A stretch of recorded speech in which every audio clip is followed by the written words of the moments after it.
House Justice Committee Chairman Reynaldo Umali orders the Bureau of Internal Revenue to determine in 2 weeks whether Chief Justice Maria Lourdes Sereno paid the correct taxes. BIR Deputy Commissioner Arnel Gubalya on Wednesday shows Sereno's income tax returns or ITRs from 2004 to 2009. Gubalya says the documents do not show adverse findings, pending a more formal investigation. He is excused early so he could return to BIR headquarters to start the investigation. Sereno is accused of not declaring her earnings when she worked as a lawyer for the government's Philippine International Air Terminals Company Incorporated or PIATCO case. She said that in 2010, when she first filed her statements of assets, liabilities, and net worth as an SC Justice, her 30 million peso PIATCO earning was no longer intact.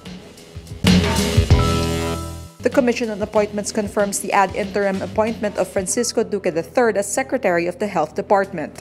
The CA makes the decision Wednesday, a week after it deferred Duque's confirmation over issues relating to the controversial dengue vaccine. Duque vows to bring back the DOH to its glorious days amid the agency's dengue controversy. Duque earlier admitted the dengue controversy tainted the credibility of the health department's immunization programs, leading to a drop in immunization coverage. The National Food Authority says there is no rice shortage in the Philippines.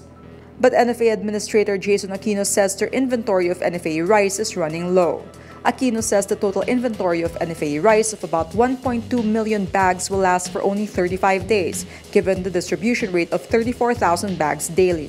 The NFA earlier had to reduce the distribution from 64,000 bags to 34,000 bags because of depleting stocks. Aquino's statement comes after Senator Cynthia Villar called for a probe into the shortage of NFA rice in the country Tuesday. The NFA administrator says a request to import rice has been made as early as November 2017, but the NFA Council has yet to approve it. The Human Rights Watch calls on the Philippine government to end rights violations in ancestral domains of indigenous peoples. This after President Rodrigo Duterte last week said he wants to open up ancestral domains in Mindanao to investors to generate wealth. Duterte also asked Lumad communities to disassociate themselves from the Communist New People's Army. He also hinted that the government's counterinsurgency efforts are linked to his plan to relocate Lumads to temporary shelters. HRW Asia Division's Carlos Conde says this plan undermines the IP's longtime concerns. Conde says the government must bring justice to victims of abuse instead of placing the fate of these communities in the hands of companies who may have a track record of degrading the environment and driving out indigenous peoples.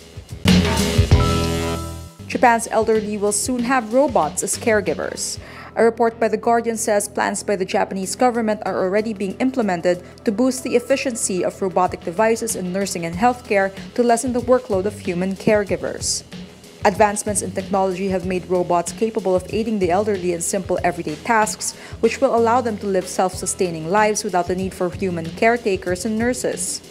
Japan hit a record high in its elderly population back in 2013, pushing the government to come up with a new robot strategy, a 5-year action plan that started in 2015 detailing the use of robot technology. The program hopes to have robotic caregivers accepted by 2020.